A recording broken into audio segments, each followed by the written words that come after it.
I just got out of a meeting with my client and I said, I want to record a podcast episode. Now, most of the time, I will sit down and I'll run an outline, and that's not what I'm doing today. And I've recorded north of 150 episodes of this podcast. If you've been listening for some time, thank you. But today might be one of the most important episodes I've ever recorded. And the reason for that is because you are probably a good saver. That is why you probably are where you are today. Or you're on a really good track to be able to retire early, or you're just going, you know what, I don't know where I am. And I want to distill a few really important things for you in a simple way so you can have a successful retirement. And I'm going to put it in one sentence for you and then, of course, give you some real life examples because I just got out of a call an hour ago where I talked about this. So you are a successful saver. That does not mean you're going to have success in retirement. In fact, you won't. And here's what my client said. My client said, Ari, you're going to be so proud of me. I've got $3 million plus and I have a very low withdrawal rate. I think I'll be a great client. I said, no, you won't. They're like, what do you mean? I heard your podcast episode and I think you said it's good to have below a 4 or 5% withdrawal rate or something like that.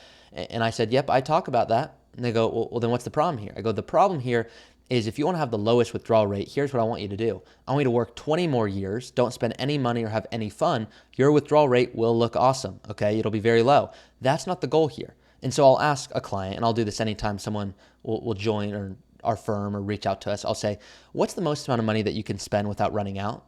And they go, I don't know, I just don't want to run out. And I go, the point here is not to have the lowest withdrawal rate. The point is actually to have the highest withdrawal rate without running out of money. I don't want you to die with $5 or $6 or $10 million. To me, I don't imagine that's what success is in retirement. Now, if you go, Ari, yep, I want to leave $1 million to each child or to a certain heir, that's fine.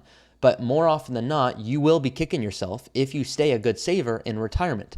Now, let me be clear. I am not saying go spend frivolously. I am saying please make sure that you have a strategy that tells you how much you can spend, kind of what is the maximum and what is the minimum. And I had a client come to me and they said, Ari, I need to spend $8,000 a month to be able to do the things I want to do. I said, how much could you spend if I forced you to spend? And they said, I don't know, I've just never thought about it that way. And I said, well, dream. They said, I guess I could spend maybe $10,000 a month, but I'm just not sure. I haven't done it yet. Now, this individual worked a really stressful job and didn't really have time to explore other hobbies to be able to see what they could spend money on. But they're like, are you saying I need to go buy a fancy car and this? And I go, not at all. I want you to make sure that you are spending what you want to spend, because if you don't, here's what you're on track for. It's $12 million. Does that sound like success to you? Now, a lot of you have probably heard of or read the book Die with Zero, and it's a self-explanatory title, but I'm not trying to have my clients, cash their last check, if you will. I do want to make sure that you're not going through life in retirement going, hey, I'm kind of curious, if I spend too much on this travel, does that mean my long-term care is going to be an issue? Or if I spend too much on my kid's wedding, does that mean I'm going to have to work 6 more months? I don't want you to have to even deal with those thoughts. I want you to be in the know. I want you to truly know what's the most you can spend and how to think through this. And so to summarize it, if you stay a good saver, you will not have success in retirement, okay? You need to become a successful spender, not an overspender, a successful spender. Let me be clear. Now, a lot of you are going, Ari, it felt like if I was a good spender, I probably wouldn't be where I am today. I go, that's right. I don't think you would be. If you were a great spender, you probably would not have $2, $3, $4, $5 million, which for most of you that are reaching out, that is what you have. And I know that because you're going, Ari, I'm a good saver. You're going to love seeing my account balance. And I don't. And the reason I don't, and I'm half joking, of course, is because I'm thinking, could you have spent more along the way and had more memories with family? Could you have traveled more? What could you have done so you don't die with 10, 15, 20, 30 million bucks? Now, it's I totally recognize there are people nowhere in this position, but I'm speaking to all of you who probably will be in a position like this at some point. So here's what I want to go through today. What are the 5 pillars I just wrote down when I got out of my meeting? What are some things that you need to think through if you want to be a great spender, okay? Now, I'm not saying go spend like crazy, but I'm saying I want you to be intentional about the way you spend. And here's the first thing. The first thing is implement the guardrails approach. Now, if you're going, Ari, I don't even know what the guardrails approach is, I'm going to explain it to you right now. But I did a separate YouTube video on it. And what this is it's a way to spend money in retirement correctly. And I'm saying it correctly because I've read all the studies out there and I haven't read one that's better than this. And here's why. Most people just take money from their retirement accounts once they retire, regardless of what the market does. And is that a bad thing? No. But are you leaving money on the table? Yes. And here's why. When you retire, you become your own employer. So just like you're working today, a lot of you, when you do well at your job, you might get a bonus because you did well. And if you didn't do well, maybe there's a smaller bonus or maybe there's no bonus at all. It's the same way in retirement. You become your own employer, and if markets are doing well, I'm going to say, hey, please go spend more money. This is the year to do it. In other years, I'm going to say, hey, can we temporarily cut back spending? Not forever, but temporarily, which you won't love to hear. But then you go, wow, I see why Ari's saying this. It's because there's a $300,000 trade-off by being willing to do something like this. So why do I get so passionate about this stuff? I don't want you to leave anything on the table. Most people are not coming to me, so I'm saving their ship from sinking. They're coming to me to optimize what they've worked so hard for. So what are some of these areas where I want you to spend money? I want you to spend money, assuming, of course, your plan tells you you're in a position to do so, on your health, okay? And there's so many different ways of going about this, but wealth without health, that's poverty. Now, you've probably heard that term before, but whether that's a gym membership or a trainer or healthy food, a lot of you have healthy account balances and you are not going to the grocery store that you want to go to, or you're not spending more money on a trainer because it's a lot of money. And it is a lot of money. Unless you have a very healthy portfolio balance, unless you have a pension, unless you have inheritance, unless you have rental income, unless you have you name it. For some people, it is a lot of money. But what happens to most people, just like the client I spoke with, the idea of hiring a personal trainer to them was expensive. And it was expensive 20 years ago, and it's still expensive in their brain to them right now. Even though they have plenty of money to hire 5 personal trainers, it doesn't mean it's easy to do it. So some people are going, Ari, are you expecting me, in light of all of this, to flip a switch where I was a great saver and now I'm going to be a great spender? And the answer is no. It takes work just like all of this does. But I'm inviting you to really think, excuse me, sorry for the hiccup there. I'm inviting you to really think deeply about this, to go, okay, if I need to have a successful retirement, which you don't need to do, but if you want to have one, I need to get serious about how much I need to spend. And most people go, wait a second, I thought you were just an advisor that tells people to save and invest more. Yeah, to a point. And then there's a point where I don't want you to save more money. And my basic example is this person came to me, they had $2 million. If they invest well and get 10% growth, that's $200,000, okay? And they're saying, Ari, I'm so stressed. I'd love to be able to hire a personal trainer. But the reality is I need to max out my 401k. And I was saying, no, you don't. And they go, Ari, but there's free money on the table. There's an employer match. And so I'll joke and I'll say, okay, I need you to do the employer match. That's free money. I need you to do that. But outside of that, which is, of course, a joke, I want you to not max out your 401k. Because if you add $30,000, that's great, but it doesn't compare to adding $200,000 by investing the right way. So later on in your career, it's not as impactful to add more dollars. It's more impactful to invest the right way. It's the opposite early on in your career. And you guys are going to laugh at this quick story, but I had a client come to me and they're like, Ari, I want my kid to hear what you have to say about money. I'm like, okay, what do you want me to talk to him about? What do you want me to talk to them about? They said, don't worry about it. Just hop on the call and they'll ask you questions. I'm like, sure. So they hop on the call and they're talking to me about crypto and how they can put Bitcoin and Ethereum in their 401k. And you know what I told them? You all laugh. I said, shut up. And they're like, Ari, I've never been spoken to that way. And the client's loving it because their kid's never been spoken to that way. Now, okay, I said it nicer than just shut up. But I was like, okay, let's think through this. And what I showed them is the fact that I don't care what their return is. And they're like, what do you mean? Returns are very important. I think returns are very important. I go, of course returns are important. But right now what's important for you is that you max out your 401k.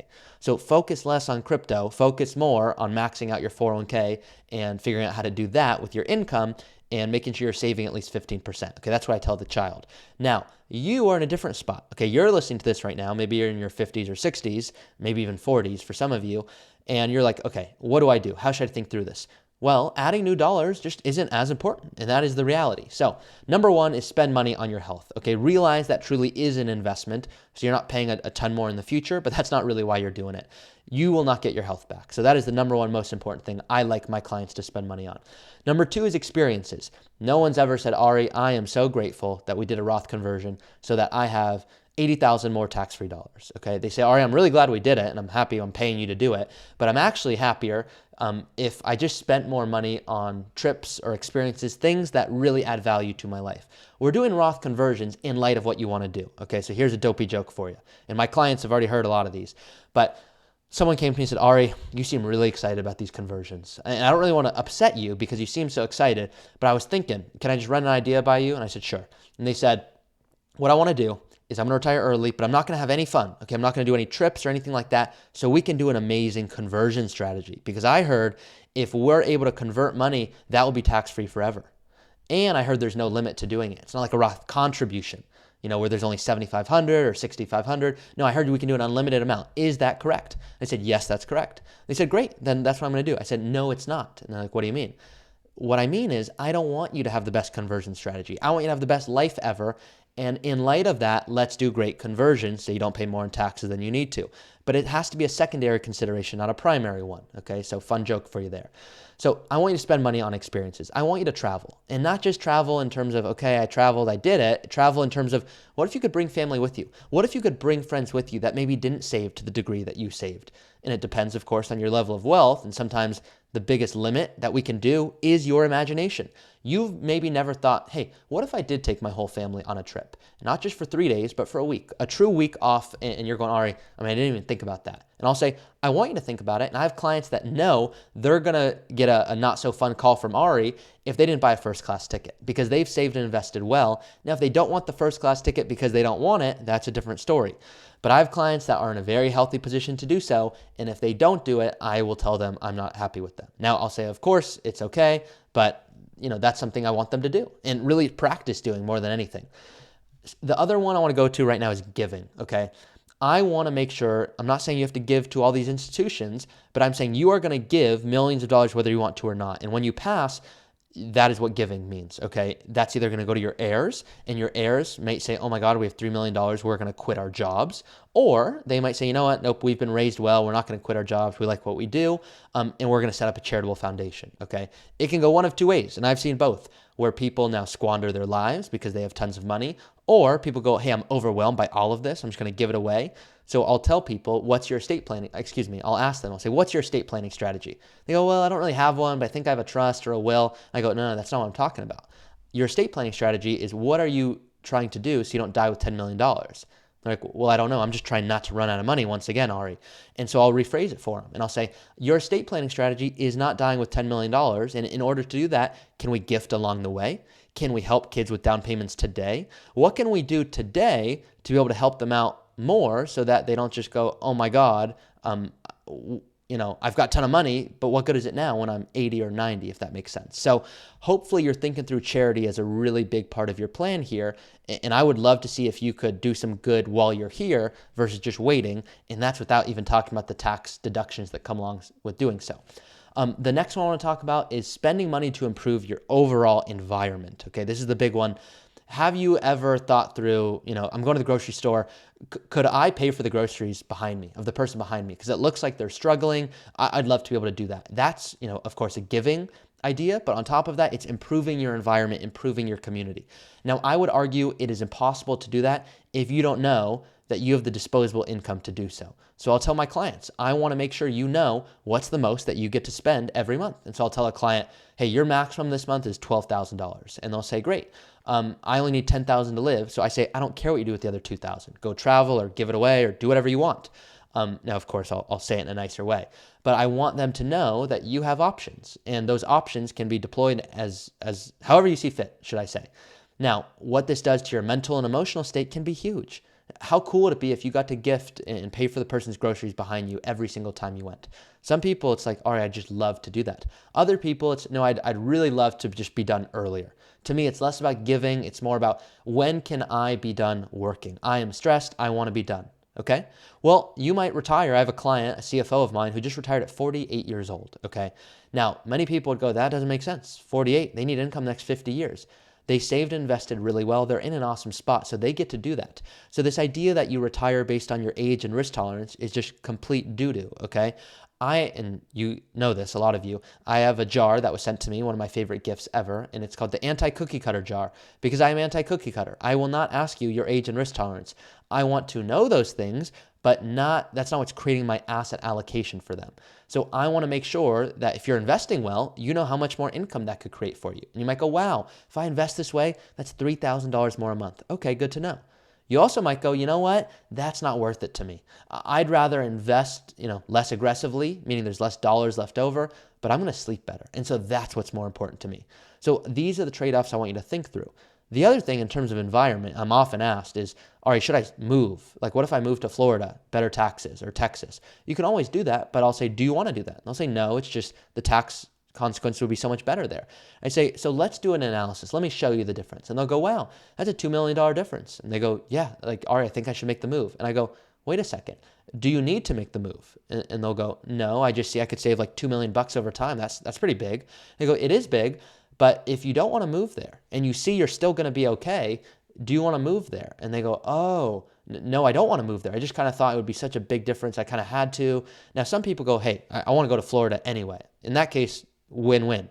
But if you're like, hey, I'm trying to move to another state just for tax purposes, even if you don't need the money, I don't love that idea, to be honest. I'd rather you live where you want to live, and then you're paying taxes like California, where I am, or in New York or other states that are relatively high, but you're getting value for it, assuming, of course, you want to be there. So hopefully this has been helpful to think through, just some ideas. I came right out of a client meeting. I wanted to record this, so you all know I record every Monday. These are huge for me. I want to make sure that you guys are living your best life, not just saving and investing for this arbitrary future date that more often than not, people just keep working because it's easier and it's scary, this unknown of, oh my God, what am I going to do when I don't work any longer? And I think you guys know this, but we have a retirement lifestyle coach on staff, and I'll joke with clients. I'll say, it sounds like everyone kind of calls themselves a life coach nowadays, but the reality is this is all she does. Okay, I love numbers and optimizing them, but she is a lifestyle coach, and we have her on staff to speak with our clients so that you don't just have $10 million, but you go, I have a plan for fulfillment. I have a plan for purpose. I have a plan to make sure I'm going to start building these habits to last over time. So hopefully this was helpful for you guys, and I will speak with you all next week. If you guys, of course, want a custom plan, this is what I love to do. So reach out to me in the description below, and you will see how we help clients do just that.